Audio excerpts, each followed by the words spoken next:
یہ ZBC کی Urdu service ہے۔ پیش خدمت ہے حالات حاضرہ کا پروگرام سیربین۔ یہ پروگرام ہر روز رات 8 بجے ہمارے YouTube چینل پر پیش کیا جاتا ہے۔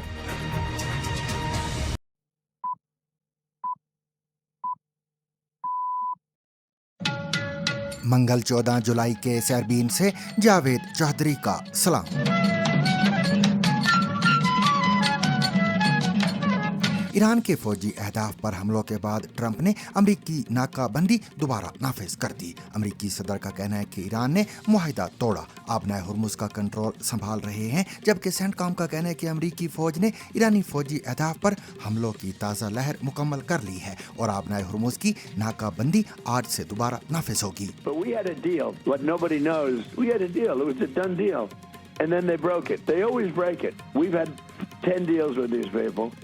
And so we're just going to hit them very hard, and we're going to keep the strait, and we'll probably run it. We'll become the guardian of the strait. Maybe we'll call it the guardian angel of the strait. پاسداران انقلاب کا بحرین میں امریکی اڈے پر جوابی کارروائی کا دعویٰ۔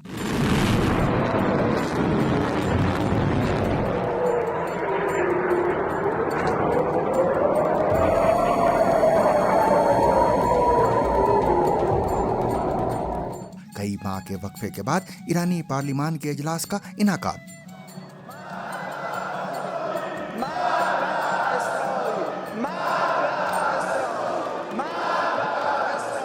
غزہ میں جنگ نے صرف عمارتیں ہی نہیں بلکہ زرعی نظام کو بھی شدید نقصان پہنچایا ہے۔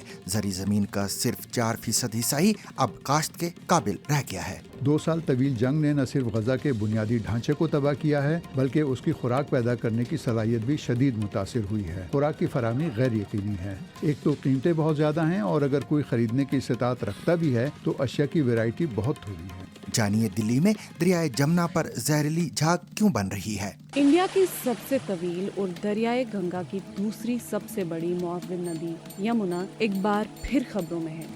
مانسون کے موسم میں ایک مرتبہ پھر یمنا کے پانی پر ہر طرف جھاگ ہی جھاگ جمع ہوتا نظر آ رہا ہے، جس نے آلودگی اور ماحولیاتی تشویش کو پھر سے توجہ کا مرکز بنا دیا ہے۔ یہ بھی جانیے کہ پاکستان میں افغان پناہ گزینوں کے خلاف کارروائی کے بعد پشاور میں دکانیں کیوں بند کر دی گئیں۔ یہ دکانیں خوف کی وجہ سے بند ہیں۔ لوگ گھروں میں ہیں، بہت سے خاندان چلے گئے ہیں اور بہت سے اب بھی یہاں رہ رہے ہیں۔ ہر بندہ اپنے آپ کو دیکھتا ہے، لوگوں کے مسئلے مسائل ہیں، اس لیے لوگ اپنے آپ کو چھپا رہے ہیں۔ دیکھیے اسپین میں کینسر کا تیر اندازی کے ذریعے ایک غیر روایتی علاج۔ پنک ایروز کہلانے والی تیر انداز، یہ سب چھاتی کے سرطان یعنی بریسٹ کینسر سے شفا یاب ہو رہی ہیں۔ یہ خواتین ہر ہفتے تیر اندازی کی مشق کرتی ہیں۔ یہ قوت بخش اور حرکت کو بہتر بنانے میں مددگار ہے۔ یہ دوسری عورتوں سے مل لیتی ہیں جو ان کی تکلیف کو بجا طور پر سمجھ سکتی ہیں۔ آج شام 4 بجے تمہیں قتل کر دیں گے۔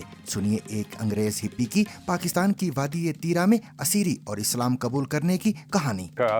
سرخ گولی تمہارے لیے رکھا ہے، آج 4 بجے آپ کو قتل کریں گے۔ مسلمان آدمی ہے اور نماز بھی پڑھتا ہے، قرآن بھی پڑھتا ہے۔ مزید یہ بھی جانیے کہ کیا بنائی کا عمل ہماری ذہنی صحت کے لیے مفید اور کئی بری عادتوں کا توڑ بھی ہو سکتا ہے۔ آپ کو پتہ ہے سائنسدانوں کے مطابق بنائی یعنی نیٹنگ ناخن چبانے، ڈوم اسکرولنگ سے لے کر نشے کی لت جیسے سیریس ایڈکٹیو بیہیویئرز یا عادات سے لڑنے میں مفید ثابت ہوئی ہے، اور سائیڈ ایفیکٹس بہت سارے اسکارز۔ ملیے پاکستان کے صوبے بلوچستان کے گمنام فنکاروں سے۔ ہیرو کا آیا تھا جو سب ایسا بندہ نہیں کہ میرے سے خوش نہیں ہو گیا، سارا دنیا میرے سے خوش ہو گیا۔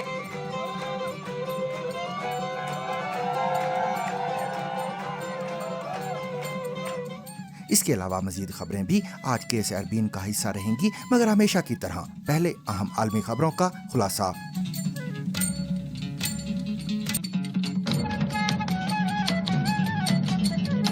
امریکی صدر ڈونلڈ ٹرمپ نے کہا ہے کہ امریکہ ممکنہ طور پر آبنائے ہرمز کو چلائے گا اور دعویٰ کیا کہ ایران نے امریکہ کے ساتھ طے پانے والے ایک معاہدے کی خلاف ورزی کی ہے۔ فاکس نیوز کو انٹرویو دیتے ہوئے ٹرمپ نے کہا کہ ہم آبنائے ہرمز کا کنٹرول سنبھال رہے ہیں، ان کے پاس کچھ بھی نہیں ہے، ان کے پاس اب کچھ بھی نہیں بچا۔ But we had a deal. What nobody knows, we had a deal. It was a done deal. And then they broke it. They always break it. We've had 10 deals with these people. And so we're just going to hit them very hard. And we're going to keep the strait, and we'll probably run it. We'll become the guardian of the strait. Maybe we'll call it the guardian angel of the strait. And we should be reimbursed for that. When we do that, we're going to be reimbursed because the other nations are very wealthy. They're on our side. उन्होंने अमेरिकी central command की जानिब से रात भर Iran में फौजी अहदाफ पर किए गए हमलों का हवाला देते हुए कहा कि अमेरिका ने गुज़िश्ता रात ईरान को शदीद नुकसान पहुंचाया है। ट्रंप ने मजीद कहा कि हमने उन्हें काबू कर लिया है, वो पीछे हट रहे हैं, उनका ज़्यादातर सामान ख़त्म हो चुका है, उनका फ़िज़ाई दिफाई निज़ाम भी अब ख़त्म हो चुका है। So I think we've done a lot. We've knocked out their Navy in a period of 1 month. We knocked out their Air Force. Their Air Force is non-existent. We knocked out most of their missiles, most of their drones. We knocked out their drone manufacturing capability, about 92%. Their missile capability for manufacturing, we knocked out 89%. And they have a little capability, but they don't have any capability for us. This is almost a military skirmish. Now, with all of that being said, you have to get people that want to make something. We had a deal with them 2 days ago, and then they said, oh, we can't make that deal. We have to negotiate it further. And this is what they've done for 47 years. The difference is nobody negotiated like I do. अमेरिकी सदर Donald Trump ने ये ऐलान भी किया कि वो जुमेरात को कौम से खिताब करेंगे, ताहम उन्होंने ये नहीं बताया कि ये खिताब किस मौजू पर होगा। अपने social media platform truth social पर एक पोस्ट में उन्होंने कहा कि वो रात 9 बजे मशरकी अमरीकी वक्त के मुताबिक और बरतानिया के वक्त के मुताबिक रात 2 बजे खिताब करेंगे। याद रहे कि इससे कबल पीर के रोज़ बरतानिया में ईरानी सफारत खाने ने कहा था कि ईरान ने आबनाए हुर्मुज़ में एक आर्जी महफूज बहरी राहदारी कायम की है जो तकनीकी और फौजी रुकावटों से पाक है। ताहम सफारत खाने के मुताबिक अमरीकी फौजी कार्रवाइयों के 22 ये आबी गुजरगाह इंतहाई ख़तरनाक इलाके में तब्दील हो चुकी है। दूसरी जानिब सेंटकॉम यानी अमरीकी सेंट्रल कमांड ने ऐलान किया कि उसने 13 जुलाई को ईरान के खिलाफ हालिया हमलों की एक नई लहर मुकम्मल कर ली है। समाजी राब्ते की वेबसाइट एक्स पर मौजूद बयान में सेंटकॉम ने दावा किया कि 5 घंटे पर मुश्तमिल इस मिशन के दौरान अमरीकी अफवाज ने कामयाबी के साथ फौजी अहदाफ को निशाना बनाया है। सेंटकॉम के मुताबिक इस मिशन के दौरान अमरीकी फौज ने ईरान में फौजी अहदाफ को कामयाबी के साथ निशाना बनाया, जिनमें बू शहर, चाबहार, जासक, कनारक, अबू मूसा और बंदर अब्बास शामिल हैं, ताकि तिजारती जहाज रानी पर हमला करने की ईरान की सलाहियत को मजीद कमजोर बनाया जा सके। सेंटकॉम के मुताबिक अमरीकी अफवाज ने ईरानी साहली दिफाई निज़ाम, मिसाइल और ड्रोन तनसीबात और बहरी सलाहियतों के खिलाफ दुरुस्त निशाना लगाने वाले हथियार इस्तेमाल किए हैं। सेंटकॉम के मुताबिक इस वक्त मशरक़ वस्ता में 50,000 से ज़्यादा अमरीकी फ़ौजी अहलकार तैनात हैं। अमरीकी अफवाज चौकस, मोहलिक और हर वक्त तैयार हैं। अमरीकी सेंट्रल कमांड यानी सेंटकॉम का ये भी कहना है कि आबनाए हुर्मुज़ की नाकाबंदी 14 जुलाई को मशरक़ी अमरीकी वक्त के मुताबिक शाम 4 बजे दोबारा शुरू की जाएगी। इससे कबल डोनाल्ड ट्रंप ने भी कहा था कि नाकाबंदी फौरी तौर पर नाफिज की जाएगी। No, I never reached that conclusion, but we're hitting them very heavy tonight, as you know. We're hitting them. We have tremendous amounts of ammunition. We have numbers that we haven't had in years, and we're hitting them very hard, and it'll continue, and we'll see what happens. But we're knocking out all of their offensive capability, and we're controlling the straits. We're putting the blockade back. And it's a blockade not for anybody but Iran. In other words, anybody doing business with Iran can't go through. Everyone else will be able to go through. मंगल की सुबह पासदारान इनकलाब ने अपने बयान में 24 घंटों में होने वाले अमरीकी हमलों के जवाब में बहरीन में मौजूद अमरीकी अड्डे, अल जफीर के सैटेलाइट मवासलाती मरकज़ और अमरीकी अफवाज की रिहाइशगाह को मिसाइलों और ड्रोन से निशाना बनाने का दावा किया है। याद रहे कि इससे कबल मंगल की सुबह आबनाए हुर्मुज़ में 2 ऑयल टैंकरों को भी निशाना बनाया गया है, जिसे मुमकिना तौर पर पासदारान इनकलाब की अब तक की अहम तरीन कार्रवाई करार दिया जा रहा है। मुत्तहिदा अरब अमारात और बहरीन के मुताबिक इस वाक़े में एक शख्स हलाक जबकि कम अज़ कम 8 अफराद जख्मी हुए हैं। पासदारान इनकलाब के करीब समझी जाने वाली तस्नीम खबर रसा एजेंसी ने कुवैत पर हमलों और बहरीन के दारुल-हुकूमत मनामा में धुएं के बादल दिखाई देने की भी इतला दी है। दूसरी जानिब बहरीन में अमरीकी हमलों के तनाज़र में ख़तरे के सायरन बजा दिए गए और शहरियों और रिहायशियों से पुरसुकून रहने और करीबी महफूज मुकाम पर जाने की अपील की है। बहरीन की वजारत दाखिला ने सोशल प्लेटफॉर्म एक्स पर अपने बयान में कहा कि हम शहरियों और रिहायशियों से अपील करते हैं कि वो पुरसुकून रहें, करीबी महफूज मुकाम पर जाएं और सरकारी चैनल्स के ज़रिए ख़बरों पर नज़र रखें।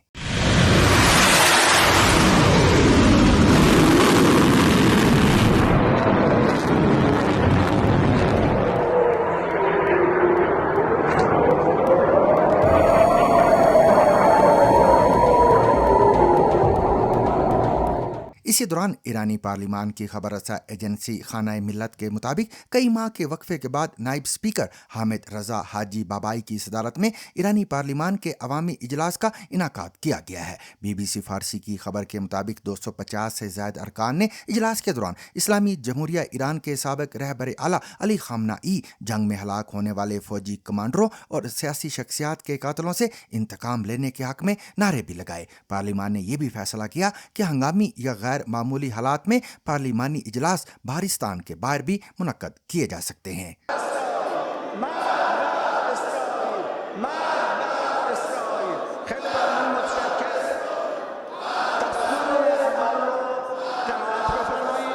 कई माह के वक्फे के बाद गैर मामूली वक्त पर अवामी इजलास के इनेकाद ने मीडिया और अवामी हलकों में खासी तवज्जो हासिल की है। इजलास में जो गैर मामूली बात थी वो ईरान के नए रहबर आला मुज्तबा खामनाई की तस्वीर की तनसीब और स्पीकर मोहम्मद बाकिर कालीबाफ की ईवान में अदम मौजूदगी थी। इजलास से कबल अरकान ने यादगार पर हाजिरी देकर साबिक रहबर आला अली खामनाई और जंग में हलाक होने वाली शख्सियात को खराज अकीदत पेश किया, जहां सियासी और अस्करी शख्सियात की तस्वीर के साथ जंग में हलाक होने वाले बास बच्चों की तस्वीर भी आवेज़ा की गई थी।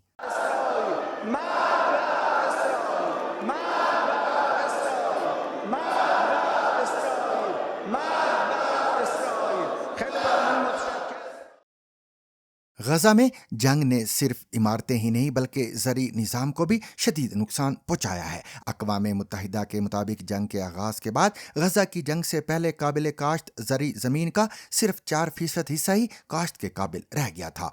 8 माह गुजरने के बावजूद इसराइली अफवाज अब भी इस ज़रई रकबे के बड़े हिस्से पर मौजूद हैं, जिसके बाइस बेशतर फ़लस्तीनी खुराक के लिए इमदादी सामान या बाजार में दस्तियाब महंगी अशिया खुर्दोनोश पर इन्हसार करने पर मजबूर हैं। तहम वस्ती गजा में कायम एक सीड बैंक उम्मीद की एक नई किरण बनकर सामने आया है, जहां लोगों को बीज फराहम किए जा रहे हैं ताकि वो महदूद वसाइल के बावजूद अपनी ग़िज़ाई ज़रूरियात खुद पूरी करने की कोशिश कर सकें। इस बारे में देखिए सेव वाइट की ये रिपोर्ट। 2 साल तवील जंग ने न सिर्फ गजा के बुनियादी ढांचे को तबाह किया है बल्कि उसकी खुराक पैदा करने की सलाहियत भी शदीद मुतासिर हुई है। खुराक की फराहमी गैर यकीनी है। एक तो कीमतें बहुत ज़्यादा हैं और अगर कोई ख़रीदने की इस्तात रखता भी है तो अशिया की वैरायटी बहुत थोड़ी है। गजा के बहुत से शहरियों ने अपनी खुराक खुद उगाना शुरू कर दी है और बैनुल-अक़वामी committee of the red cross की माली मुआवनत से कायम एक छोटा सा सीड बैंक कुछ सिक्योरिटी फराहम कर रहा है।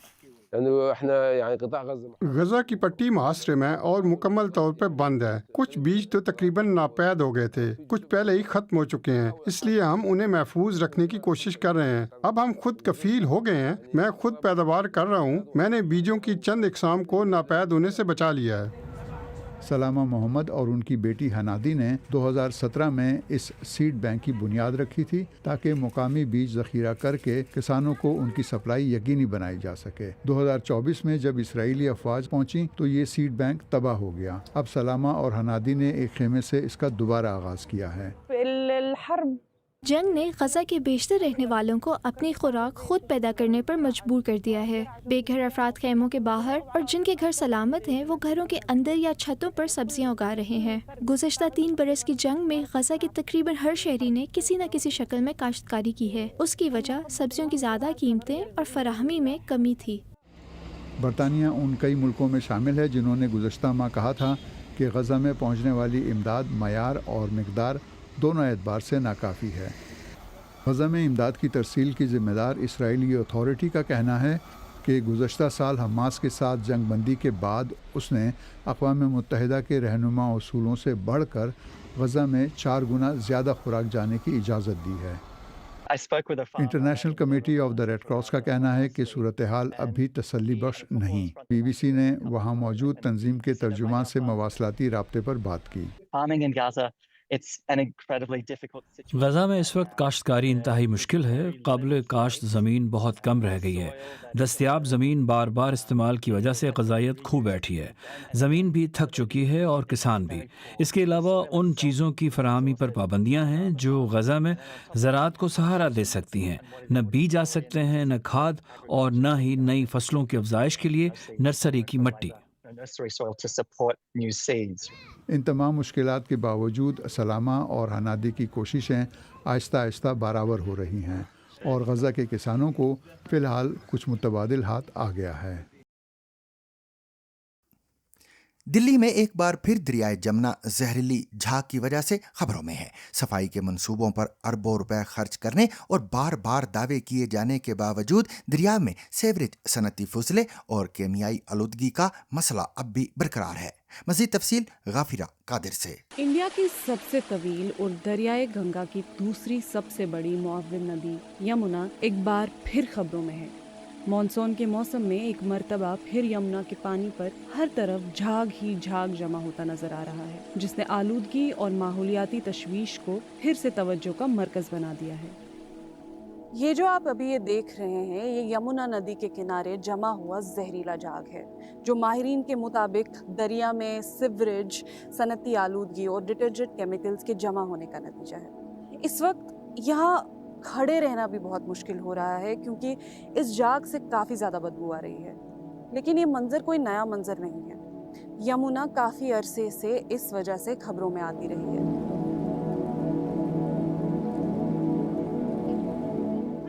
ہم نے سنتوش بٹ سے بات کی، جو پچھلے کئی سالوں سے یمنا ندی کے پاس پوجا کرنے آتی ہیں۔ یہ یمنا ندی ایک زمانے میں بہت ہی پوتر ندی مانی جاتی تھی، لیکن آج ہم اس کو چھو بھی نہیں سکتے، اس کے پانی کو ٹچ بھی نہیں کر سکتے، کیونکہ یہ فل آف کیمیکلز اور پتہ نہیں کیا کیا اس میں ہے، اور اس کو ٹھیک کرنے کا کوئی بھی پراپر پریاس نہیں ہو رہا ہے۔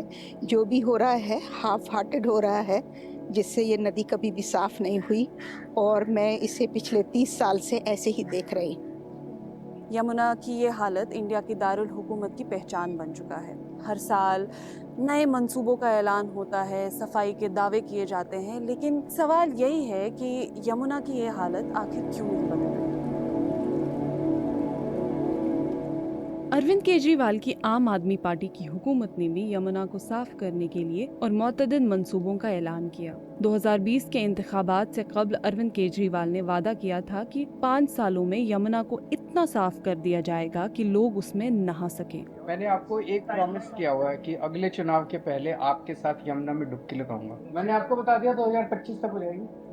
ابھی بولا 2025 کے چناؤ کے پہلے آپ سب کو لے کے ڈبکی لگوا کے ڈالوں گا۔ لیکن ان کی حکومت پھر چلی گئی۔ پھر 2025 میں بی جے پی کی حکومت آئی۔ پچھلے برس مارچ میں بجٹ پریزنٹ کرنے کے دوران دلی کی موجودہ سی ایم ریکھا گپتا نے اسمبلی میں کہا، وہ سارے کے سارے نالے جب گندے ہو کر کے یمنا میں گریں گے ادھیکش جی، کیسے یمنا صاف ہوگی؟ ان کی منشا ہی نہیں تھی۔ آج ہم نے اپنے بجٹ میں 500 کروڑ روپے کی لاگت سے سیویج ٹریٹمنٹ پلانٹ کی مرمت اور وکاس کے لیے رکھے ہیں، 500 کروڑ روپے۔ لیکن سرکاری رپورٹس کے مطابق زمینی سطح پر ابھی تک زیادہ کچھ بدلا نہیں۔ دہلی پولیوشن کنٹرول کمیٹی کی تازہ رپورٹ کے مطابق یمنا کے اکثر مقامات پر آلودگی اب بھی مقررہ حدود سے کافی زیادہ ہے، اور یمنا کی آلودگی کو سمجھنے کے لیے 2 اہم انڈیکیٹرز دیکھے جاتے ہیں: فیکل کولیفارم اور biological oxygen demand. Faecal coliform sewerage contamination کی پیمائش ہے، یعنی انسانوں اور جانوروں کے فضلے سے پیدا ہونے والے بیکٹیریا کی موجودگی۔ تشویش کی بات یہ ہے کہ مئی میں اصغر پور کے قریب فیکل کولیفارم کی سطح 3,30,000 MPN پر 100 ملی لیٹر ریکارڈ کی گئی، جو دریا میں شدید سیوریج پولیوشن کی نشاندہی کرتی ہے۔ BOD بھی کئی مقامات پر مقررہ حدود سے زیادہ درج کی گئی، جو بتاتا ہے کہ یمنا کا پانی اب بھی سنگین آلودگی کا شکار ہے۔ بھولا غوطہ خور نے اپنی آدھے سے زیادہ عمر لوگوں کی جان یمنا ندی میں ڈوبنے سے بچانے میں گزار دی۔ BBC سے بات کرتے ہوئے انہوں نے بتایا کہ دلی کے فیکٹری کا پانی اور سب چیز گندے ناڑے والے سب اس میں گرتے ہیں، سب مچھلی اچھلی مر جاتی ہے، سب کچھ۔ خیر ہمیں تو عادت ہوگی، ہم نے تو ہمارا تو بچانے کا کام ہے نا، یہاں کوئی ڈوب جائے گا اسے نکالنا، کوئی ڈیڈ باڈی آ جائے گی اسے نکالنا، یہ تو کافی دن سے کرتے ہیں۔ لیکن نیا آدمی جو نہائے گا اس کے کھجلی ہو جائے گی اور بیماری ہو جائے گی، کئی لڑکے کی آنکھ بہت خراب ہوگی۔ خیر جاگن میں تو ہم بھی نہیں جائیں گے، ہمیں بھی سانس نہیں ملتا۔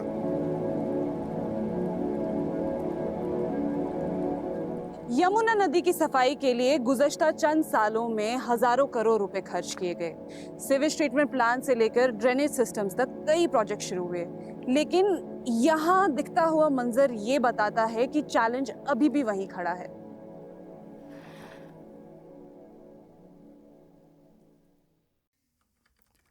पाकिस्तान में अब गैर कानूनी तौर पर मुकीम अफगान पनाह गुज़ीनों को वापस भेजने के लिए पुलिस ने छापे मारने शुरू कर दिए हैं, जिसके बाद गिरफ्तारियां भी की गई हैं। पिशावर के बोर्ड बाजार में गिरफ्तारियों और पाकिस्तान से बेदखली पर अफगान पनाह गुज़ीन खौफजदा हैं। सुनिए अजीजुल्लाह खान और बिलाल अहमद की ये रिपोर्ट। ये दुकानें उन अफगान पनाह गुज़ीनों की हैं जिनके पास अब यहाँ पर रहने के डॉक्यूमेंट्स नहीं हैं और ये खौफ की वजह से ये दुकानें बंद हैं। बाज़ लोगों को तो पुलिस यहाँ से उठाकर ले गए हैं, लेकिन बड़ी तादाद में लोग ऐसे भी हैं कि जिनके बारे में ये कहा जा रहा है कि वो घरों में हैं या छुपे हुए हैं कि जब ये छापों का सिलसिला रुकेगा तब वो आएंगे। यहाँ पर एक शहरी ने ये भी बताया है कि शाम के वक्त जब उनको ये यकीन हो जाता है कि अब लोग नहीं आएंगे या तो उसके लिए फिर ये लोग यहाँ पे दुकानें खोल लेते हैं। ये दुकानें खौफ की वजह से बंद हैं। लोग घरों में हैं, बहुत से खानदान चले गए हैं और बहुत से अब भी यहाँ रह रहे हैं। हर बंदा अपने आप को देखता है, लोगों के मसले मसाइल हैं, इसलिए लोग अपने आप को छुपा रहे हैं। 10 जुलाई के बाद से यहाँ पर पुलिस से काफ़ी तादाद में लोगों को हिरासत में लेकर डिपोर्ट भी किया गया है। यहाँ से वो यहाँ पे जो एक सेंटर बनाया गया है नासिर बाग रोड पे, वहाँ पे रखा जाता है और फिर उधर से उनको तोरखम के रास्ते अफगानिस्तान भेज दिया जाता है। पाकिस्तान और अफगानिस्तान के दरमियान ये सूरत हाल कशीदा उस वक्त हुई जब 2023 से पाकिस्तान ने अफगान पनाह गुज़ीनों की वापसी का फैसला कर दिया था और ये कहा था कि अब यहाँ पे अफगान्स को नहीं रखा जा सकता। तो ये 2-3 साल के अंदर उनके ग्रेजुअली उनकी वापसी होती रही और इस दौरान पाकिस्तान का ये कहना है कि 25 लाख से ज़्यादा अफगान अपने वतन वापस जा चुके हैं।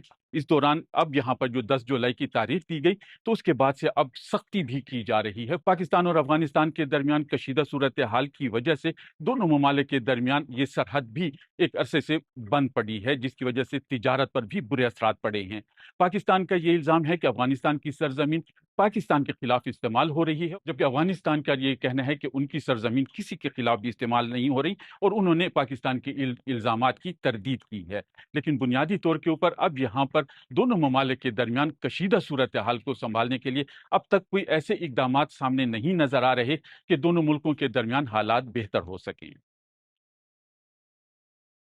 कैंसर का इलाज अगरचे जान बचाने में अहम किरदार अदा करता है, लेकिन इसके बाद भी बहुत से मरीज बरसों तक जिस्मानी और ज़हनी मुश्किलात का सामना करते हैं। बाजुओं में सूजन, मुसलसल थकन और कमजोरी इन आम मसाइल में शामिल हैं जो रोज़मर्रा ज़िंदगी को मुतासिर करते हैं। ताहम स्पेन में कुछ ख़वातीन इन मुश्किलात से निमटने के लिए एक गैर रिवायती रास्ता अपना रही हैं। वो तीर अंदाजी के ज़रिए न सिर्फ अपनी जिस्मानी ताकत बहाल कर रही हैं बल्कि एतमाद और हौसला भी वापस हासिल कर रही हैं। जनूबी स्पेन से क्लेयर बेट्स की रिपोर्ट, आलिया नाज़की की ज़बानी। पिंक एरोज कहलाने वाली तीरंदाज ये सब छाती के सरतान यानी ब्रेस्ट कैंसर से शिफायाब हो रही हैं। ये ख़वातीन हर हफ्ते तीरंदाजी की मशक करती हैं। ये क़ुव्वत बख्श और हरकत को बेहतर बनाने में मददगार है। ये दूसरी औरतों से मिल लेती हैं जो उनकी तकलीफ को बजा तौर पर समझ सकती हैं। और इस खेल का उन्हें एक और हैरत अंगेज फ़ायदा ये हुआ है कि कई ख़वातीन के दर्दों में कमी आई है। मैंने जब तीरंदाजी शुरू की तब लिम्फ एडिमा की वजह से मेरा हाथ और बाजू सूजे हुए थे, लेकिन अब मैं अपना बाजू पूरी तरह उठा सकती हूँ। लिम्फ एडिमा ब्रेस्ट कैंसर के इलाज का एक आम साइड इफेक्ट है। इसकी वजह से जिस्म के ऊपरी हिस्से में लिम्फ गदूद का पानी जमा होकर तकलीफ का बायस बनता है। महरी हर हफ्ते आर्चरी क्लास जाती हैं। उनकी फिजियोथेरेपिस्ट को इन तमाम मरीजों में बेहतरी नजर आई है जिन्होंने तीरंदाजी शुरू की। तवानाई और हरकत में बेहतरी इसके बड़े फायदे हैं और ये कंधे की हड्डी और ऊपरी बाजू को मजबूत बनाती है। कमान को खींचना और छोड़ना लिम्फ फ्लूइड के बहाव को बेहतर बनाता है। ख्याल है कि कमान की लर्जिश भी इसमें मदद देती है। इसके साथ मालिश और इदलात को दबाने वाली पट्टियां भी बेहतरी लाने में मददगार होती हैं। मैंने ऐसे केसेस देखे हैं जिनमें सूजन में कमी हुई और लिम्फ एडिमा भी एक जगह पर रुक गया।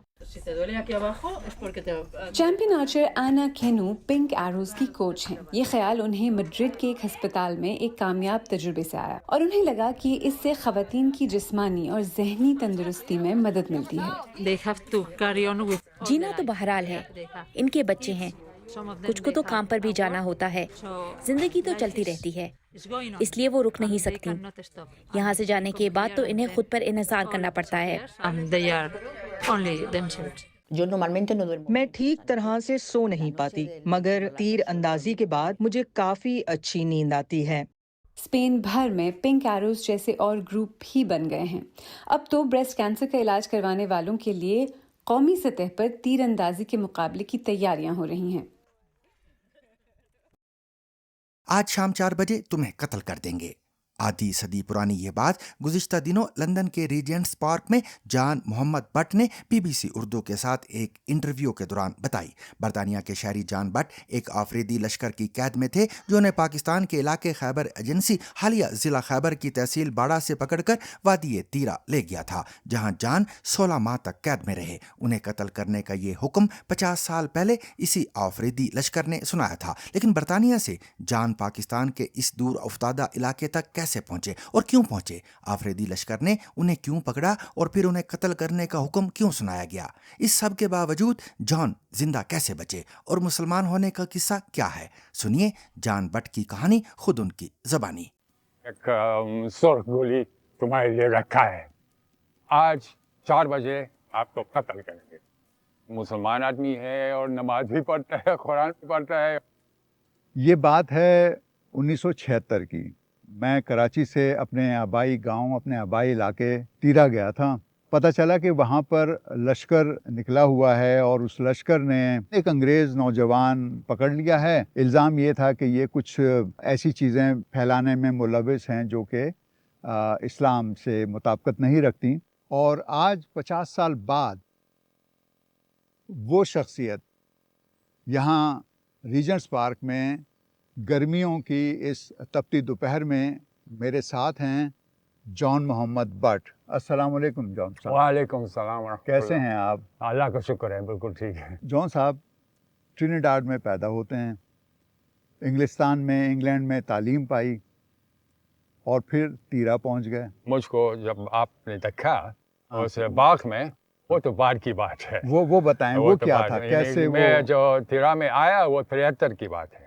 तो ये हम तो हिप्पियों में आए थे। मैं जब मुसलमान हो गया, मेरा इल्म से बहुत शौक था, तो खाली सके और फिर बारा के और फिर उसमें तीरा में वो लोग उलमा थे। तो उन लोगों से फिर ये कौम जो था, ये लश्कर जो बना था आपके वक्त में, हमारे असातिज़ा से वो लोग नाराज हो गए। उसमें आप बीच में मैं बस उनकी अंग्रेज था, और तो उन्होंने पूछा कि ये भी प्रोपेगेंडा है कि ये अच्छी बात है कि हम बोलें कि बस ये अंग्रेज़ों का दसीसा है और अंग्रेज़ों की साजिश है कि इस्लाम में इख्तिलाफ डाल दें। कितना अर्सा आपने तीरा में कैद में रहे? 16 महीने। बर्ताव कैसा था उनका, ट्रीटमेंट, आपको जो सलूक? तो शुरू में कुछ लोगों का इनाद था मेरे साथ। खजूरे बारा के पास हमारे घर था, जलाया गया, मुझको पकड़ा गया। वो उन लोगों ने पकड़ा, वो दूसरे लोगों ने नहीं पकड़ा। दूसरे लोग मेरे पास आए, लश्कर लोग, लश्कर था और जोश और खरोश था। वो मेरे पास आए कि आप जाओ दूसरे घर में जाओ, आप अपने आप को बचाओ। उनको पता चला कि उस दूसरे घर में चला गया, भाग गया उस दूसरे घर में, तो उसमें आया। या वो बोलता था फिर उसके बाहर, उस घर के बाहर कि फरंगिया, अगर आप नहीं निकलते तो इस घर को भी जलाऊंगा। जो पनाह लेते हैं उसके घर में, वो कभी उसको नहीं बोलेगा कि तुम जाओ और मेरे घर को खाली करो, ये कभी नहीं बोलेंगे। मगर मैं खुद ही निकला कि बस ये जो है ये घर न जलाया जाए। कोई ऐसी बात जो अभी भी आपको याद हो? कभी बस तमाचा मेरी तरफ वो दिखाया, अपने पिस्तौल मेरी तरफ, और कहा कि एक सुर्ख गोली तुम्हारे लिए रखा है। और मैंने सोचा ठीक है, बस रख दो। मगर आम लोग, मैं कहना चाहता हूँ, आम लोग हमेशा मेरे साथ बहुत अच्छे थे, इसलिए आखिर में तो मेहमान था और उनका वो जो ये उसूल है, तो वो मेहमान के साथ अच्छा सलूक करेंगे जो भी कुछ हो। और फिर वो देखते थे कि ये मुसलमान आदमी है और नमाज भी पढ़ता है, कुरान भी पढ़ता है और यानी पश्तू भी बोलते हैं। फिर मैं शिन कमर में गया तो वो ये चाहते थे कि मैं तस्लीम करो कि इन लोगों को आप तनख्वाह देते हैं अंग्रेज़ों की तरफ। तो मैं बिल्कुल इनकार किया और मैं बिल्कुल कभी नहीं करूँगा, ये बात तो बिल्कुल बेबुनियाद है और मैं कभी इस किस्म की बात का वो नहीं करूँगा, तस्लीम नहीं करूँगा। तो उन्होंने कहा अगर आप तस्लीम नहीं करते हैं तो आज 4 बजे आपको कत्ल करेंगे। और फिर जब 4 बजे यानी आदमी को मार देना इतना आसान काम नहीं है। और फिर ये जो है फिर उन्होंने बोला लश्कर में हम इसके साथ क्या करें। तो फिर एक आदमी ने बोला, मूसा खान उसका नाम है, तो उन्होंने बोला नहीं कि ये अच्छी बात नहीं है और ये अंग्रेज़ है और हम अगर उसको मार डालें तो कौम फिर हमसे पूछेंगे कि वो आदमी क्या हुआ। और जिसका वो ज़मीन था वो स्तुरीखल का आदमी था, तो उसने भी एतराज़ किया। फिर ये वाक़या हुआ जो आपने बताया कि कंदरात की वो दीवार के ऊपर मुझको खड़ा कर दिया बाग में कौम को दिखाने के लिए कि ये फरंगी हमारे साथ है। तो उनको बावर होता कि ये आदमी नहीं भागेगा, ये आदमी नहीं भागेगा। और सुर करके मैं बिल्कुल आज़ाद था, यानी कोई आदमी तो होता था मगर मैं कभी खेतियों में जाता था, कभी जंगल में जाता। बहुत अच्छा हुआ, यानी it was a very original place, pristine. एक अंग्रेज नौजवान हिपी मूवमेंट में शरीक होता है, ये बताइए कि वो हिपी मूवमेंट थी क्या उसका मकसद था?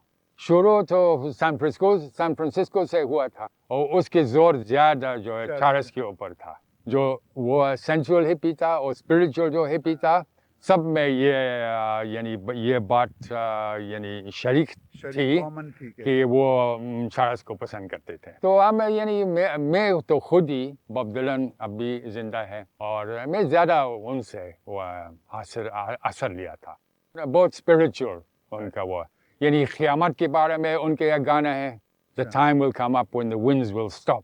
सच बात हो, जब मैं पहले बार कुरान पढ़ा पेशावर में कि मैंने सोचा कि ये जो बात है तो यूनिस में जो आपको बताया नहीं बॉब डिलन की गाने का वो बिल्कुल यूनिस के ये फ़िरौन के बारे में यही बोला। तो मैं सोचा ये बिल्कुल ये जोर जो है बिल्कुल ये बात यानी अजीब बात है। जो मैं यानी अपने जो सवालात मेरे जहन में थे मज़हब की वजह से के बारे में, हकीकत के बारे में, मैं उनका जवाब उनको पाना चाहता था। तो ये बस इसी वजह से मैं हिपी ट्रेल में आया था। तो स्वाद भी मुझे अच्छा लगा और फिर यानी गिलगित भी गया था 3-4 महीने, बस पैदा गया था। तो फिर उसके बाद पेशावर आया और फिर बस कुछ अफरीदी लोगों के साथ मिल गया और फिर वो उन्होंने बस मुझको चुरा ले गया। ये बताएं कि उस हिपी की ज़िंदगी में वो मोड़, वो लम्हा कब और कहाँ आया जहाँ जॉन मोहम्मद बट बना? चारबाग एक जगह है स्वात में, तो वहाँ गाड़ी इफ्तारी के लिए वो गाड़ी रुक गई। तो मैं बस में, मेरा रोज़ा नहीं था, सारे बस उतर गया, मैं रहा। अच्छा। तो उस आदमी ने सोचा कि ये गरीब आदमी है और इस वजह से वो रोज़ानी इफ्तारी नहीं करते हैं, खजूर और पकौड़ा मुझको दे दिया और उन्होंने बोला रोज़ा माता का 3 अल्फाज मुझको बोला। तो वो यानी जो अंग्रेज़ी इस्तिलाह में रोड टू दमास्कस मोमेंट, तो ये मेरे शाम के रास्ते के मोमेंट था, का लम्हा था। दबाव नहीं था उसकी तरफ से, कुछ वो नहीं था, जोर उसकी तरफ से नहीं है। कुरान शरीफ का एक तर्जुमा भी ले लिया। वो जो सवाल मेरे जहन में था उसका जवाब मुझको कुरान से मिला। अच्छा, आप खुद को एक पख्तून या पश्तून और एक इंग्लिश मैन यानी अंग्रेज़ कहते हैं कि आप मजमुआ हैं इसका, ये कैसे मुमकिन है? पश्तून होना एक नस्ली और निजाती चीज़ नहीं है, वो कुछ उसूल मानने की बात है। अच्छा। यानी पश्तून वाली मानने की बात है। उसमें सबसे पहली बात ज़बान है, यानी ज़बान आप जो वादा करते हैं आप उसकी वादा का ये एक बात है। दूसरे ये ख़वातीन की एहतराम और उनकी इज़्ज़त का वो महफूज रखना। दूसरे मेहमान की वो जो है उसकी वो मेहमान नवाजी करना। دوسرا یہ بات ہے جو اس زمانے میں بہت زیادہ یعنی یک اختلافی بھی ہے، پناہ دیتے ہیں، یعنی مفرور کو پناہ دیتے ہیں. بدلہ لینا بھی پشتون والی میں شامل ہے. 5 ہے. نٹنگ یعنی بنائی کے بارے میں سوچے تو ہمیں عموماً اپنی نانی اور دادی کی یاد آتی ہے، مگر یہ ہی مشغلہ اب کئی نوجوانوں کا شوق بھی بنتا جا رہا ہے. کئی ماہرین کا کہنا ہے کہ بنائی کا عمل ہماری ذہنی صحت کے لیے مفید اور کئی بری عادتوں کا توڑ بھی ہو سکتا ہے. مزید جانیے عالیہ نازکی کی اس رپورٹ میں. یہ میں کیا کر رہی ہوں؟ سویٹر بن رہی ہوں. ٹیکنیکلی کروشے کر رہی ہوں، بٹ سیم تھنگ. یہ میں امیوں نانیوں والے کام کیوں کر رہی ہوں؟ دیکھیں، امی تو میں ہوں، لیکن آپ کو پتہ ہے سائنس کے مطابق یہ جو نٹنگ اور کروشے جیسی چیزیں ہیں یہ آپ کی ذہنی اور دماغی صحت کے لیے بہت زیادہ فائدہ مند ہیں. اور any way, Tom daily, Julia Roberts جیسے سیلیبریٹی نٹرز اور جین زی اور جین الفا نے نٹنگ اور کروشے کو ویسے ہی بہت ہی کول بنا دیا ہے. خیر، آپ کو پتہ ہے سائنسدانوں کے مطابق بنائی یعنی نٹنگ ناخن چبانے، ڈوم اسکرولنگ سے لے کر نشے کی لت جیسے سیریس ایڈکٹیو بیہیویئرز یا عادات سے لڑنے میں مفید ثابت ہوئی ہے. اور سائیڈ ایفیکٹس بہت سارے اسکار. یعنی صرف امیوں نانیوں کا مشغلہ نہیں بلکہ ہر عمر اور جینڈر کے لیے ایک سیریس ہیلتھ کیئر انٹرونشن. ذاتی تجربات اور ابتدائی اسٹڈی سے پتہ چلا ہے کہ نٹنگ اور اس کی بہن کروشے لوگوں کو اپنے جذبات پر قابو پانے میں مدد دے سکتی ہے. یہاں تک کہ کچھ سائنسدانوں کے مطابق یہ پوسٹ ٹرامیٹک اسٹریس سنڈروم اور شدید ایٹنگ ڈس آرڈرز میں بھی مددگار ثابت ہو سکتی ہے. اگر آپ کسی لت یا بری عادت سے اپنی جان چھڑانا چاہتے ہیں تو بنائی 2 طرح سے آپ کی مدد کر سکتی ہے. ایک طرف یہ آپ کے نیگیٹو ایموشنز کو کنٹرول کرنے میں مدد دیتی ہے، دوسری طرف یہ آپ کے ہاتھوں کو مصروف رکھتی ہے، جس سے بار بار اسی نیگیٹو عادت کی طرف جانے کا امکان کم ہو جاتا ہے. بنائی کو ہیبٹ ریپلیسمنٹ تھراپی یعنی کسی ایک عادت کی جگہ کسی دوسری اچھی عادت کو اپنانے کے طریقے علاج کے طور پر بھی استعمال کیا جا سکتا ہے. سوچیں، بری عادت بھی چھوٹ جائے اور درجنوں سینکڑوں سویٹرز بھی تیار ہو جائیں. تو اس کے پیچھے سائنس کیا ہے؟ دیکھیں، بنائی کے دوران ہاتھوں کی حرکت کسی حد تک EMDR یعنی eye movement desensitization and reprocessing therapy کی طرح کام کر سکتی ہے. EMDR انگزائٹی اور PTSD کے علاج کا ایک طریقہ ہے. اس میں آنکھوں کو ایک مخصوص ردم کے ساتھ دائیں اور بائیں حرکت کرنے دی جاتی ہے تاکہ دماغ کے دونوں حصے متحرک ہو جائیں. اصل بات یہ ہے کہ دماغ کا دایاں حصہ جسم کے بائیں حصے کی حرکات کو اور بایاں حصہ جسم کے دائیں حصے کی حرکات کو کنٹرول کرتا ہے. بار بار دہرائی جانے والی موومنٹس جیسے کہ جو اس وقت میں کر رہی ہوں جسم کے پیراسمپیتھیٹک نروس سسٹم کو ایکٹیویٹ کر سکتی ہیں. یہ نظام جسم کو خطرے یا دباؤ کی کیفیت کے بعد نارمل ہونے میں مدد دیتا ہے. یعنی اس عمل سے ذہن کو سکون مل سکتا ہے اور بے چینی میں کمی آ سکتی ہے. ابتدائی ایکسپیریمنٹ سے ایسا لگتا ہے کہ بنائی دماغ کے 2 حصوں انسولا اور امیگڈلا کی سرگرمی کم کر سکتی ہے. یہ دونوں حصے عام طور پر خطرے اور تناؤ کے رد عمل سے وابستہ سمجھے جاتے ہیں. اور دلچسپ بات یہ ہے کہ ان ممکنہ فائدوں کے لیے آپ کا ایکسپرٹ نٹر ہونا ضروری نہیں. اگر آپ میری طرح کچی پکی نٹنگ اور کروشے بھی کر لیتے ہیں تو اس سے کوئی فرق نہیں پڑتا. صرف شرط یہ ہے کہ آپ اپنے دونوں ہاتھوں کا استعمال کریں تاکہ آپ کے دماغ کے دونوں حصے متحرک ہوں. ہاں، یہ بات ضرور ہے کہ بنائی کو باضابطہ طور پر ایک علاج یا نسخے کے طور پر استعمال کرنے سے پہلے مزید مضبوط سائنسی ایویڈنس کی ضرورت ہے.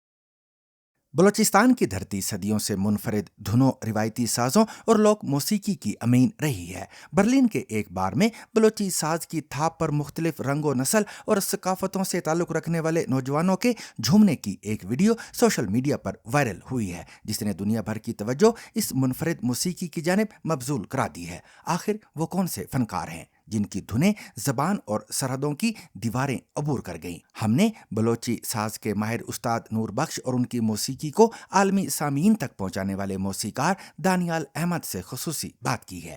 سنیے سحر بلوچ کی یہ رپورٹ جس میں بلوچستان کے گمنام فنکاروں کی تلاش، ان کی موسیقی کو محفوظ کرنے کے سفر اور اس فن کی عالمگیر کشش کی دلچسپ داستان بیان کی گئی ہے. آپ کو کیسا لگا جب آپ نے دیکھا کہ اتنے الگ الگ مختلف رنگ کے مختلف قوموں کے لوگ آپ کے سازوں پہ جھوم رہے ہیں؟ ہیرو پہ آیا تھا جو سب ایسا بندہ نہیں کہ میرے سے خوش نہیں ہو گیا، سارا دنیا میرے سے خوش ہو گیا.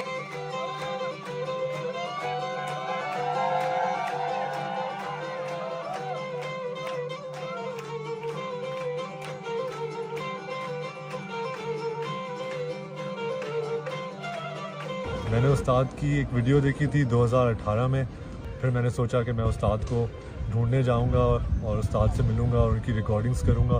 मैं उस्ताद को ढूंढने गया उनके गांव के करीब पसनी में, और दूसरे दिन हमें उस्ताद मिल गए। इनकी मोटरसाइकिल की चेन टूटी हुई थी और ये रोड के साइड पे बैठे हुए थे। हमने चाय के ढाबे से पूछा कि उस्ताद नूर बख्श, तो उन्होंने कहा वो बेंजो वाले। मैंने कहा बिल्कुल।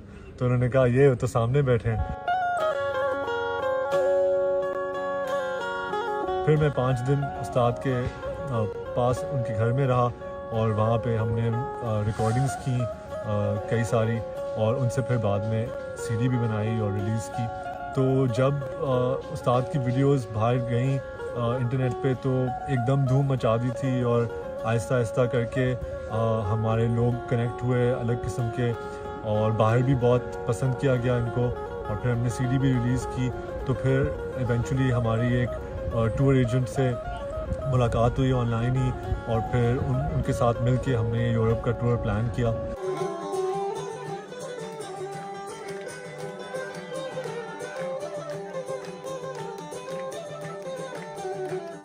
मेरे हिसाब से तो रिस्पांस बहुत ही ज़बरदस्त रहा, लाजवाब रहा। चाहे वो कुछ शोज़ थे जिनमें सिर्फ गोरे थे, वो भी झूम गए और बहुत उन्होंने लुत्फ़अंदोज़ हुए, और कुछ शोज़ थे जिनमें बहुत सारे हमारे अपने बलोच भाई बहन भी थे, पाकिस्तानी, इंडियन, अफ़गानी, ईरानी, इन सब अलग अलग लोगों को उस्ताद की मौसीकी ने इकट्ठा किया। जो ये हमारा बल्कि साथ साथ मैंने भेजा है, सारा लोगों को जो मज़ा आया है, जो गोरों को मज़ा है, चंद बलोचों को भी मज़ा है, चंद सिंधी को भी मज़ा है, क्योंकि हमारा बल्कि साथ हुआ है। मैंने भेजा है, सारा दुनिया में सुना है, सारा 10 मुल्कों को से मैंने भेजा है। फिर ये बात है कि मैं तो हमारा ज़ुबान ऐसा नहीं बोल सकते हूँ, क्यों हम तो जंगल का बंदा था। मैं साथ भी मैंने सिखाया, जंगल पे मैंने साथ सिखाया हुआ है, मगर मेरे ज़ुबान पहचाना वाला ज़ुबान मेरे अंगूठी है। मैं बेंजो के ऊपर रख दूँगा। अगर सिंधी हो मैं उसको बजा सकता हूँ, अगर फारसी हो मैं उसको बजा सकता हूँ, जो पश्तो हो मैं उसको बजा सकता हूँ, गोरा हो अंग्रेज़ हो मैं तो उसको बजा सकता हूँ। ये भी अल्लाह का शुक्र है। कोई भी ऐसा नहीं बोलता कि ये बेंजो वाला ये फनकार तो आया है हमारे युग में। एक बंदा भी इसका गिला भी नहीं कर सकते है कि इसने हमारा ज़ुबान नहीं बना। मौसीकी की ज़बान होती भी है और नहीं भी होती, क्योंकि जो जिस तरह की मौसीकी हम लोगों ने यहाँ की है, जिस तरह उस्ताद साज बजाते हैं, ये इंस्ट्रूमेंटल म्यूज़िक है, ये तो बेज़ुबान है। इसमें कोई ज़बान तो नहीं होती, लेकिन इसकी बेज़ुबानी में ही सारी ज़बानें इकट्ठी हो जाती हैं, क्योंकि ये साज जो है वो सब लोग समझते हैं और सब इससे लुत्फ़अंदोज़ होते हैं। और सामीन, सहर बलोच की इस रिपोर्ट के साथ ही आज का सहरबीन भी अपने इख्तिताम को पहुंचा। मुझे और मेरी पूरी टीम को कल तक के लिए इजाज़त दीजिए, लेकिन इजाज़त लेने से कबल अब तक की खास खबरें।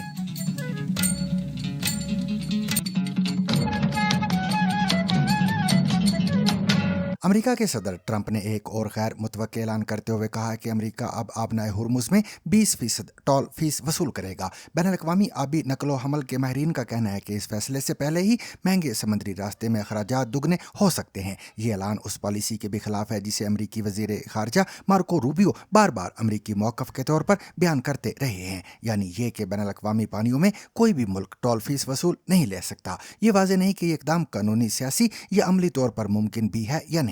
ईरान ने फौरी तौर पर सदर ट्रंप के बयान को अपने उस मौक़िफ़ के हक़ में इस्तेमाल किया है कि उन्हें इस आम समुद्री रास्ते पर किसी न किसी शक्ल में फीस आयद करने का हक हासिल है। पाकिस्तान के सूबे खैबर पख्तूनख्वा के ज़िला कोहाट की तहसील लाची के इलाके मालगीन में शदीद बारिश और तूफ़ान के बाइस एक रिहायशी मकान गिरने से कम अज़ कम 10 अफराद हलाक हो गए हैं। रेस्क्यू 1122 के मुताबिक वाक़े की इतला मिलने पर इमदादी टीमें फौरी तौर पर जाए वक़ूए पर पहुँच गई हैं। रेस्क्यू काम का कहना है कि हादसे के नतीजे में बच्चों और ख़वातीन समेत मुतअद्दिद अफराद ज़ख्मी भी हुए हैं, जिन्हें इब्तिदाई तिब्बी इमदाद देकर मुख्तलिफ हस्पतालों में मुंतकिल किया गया है।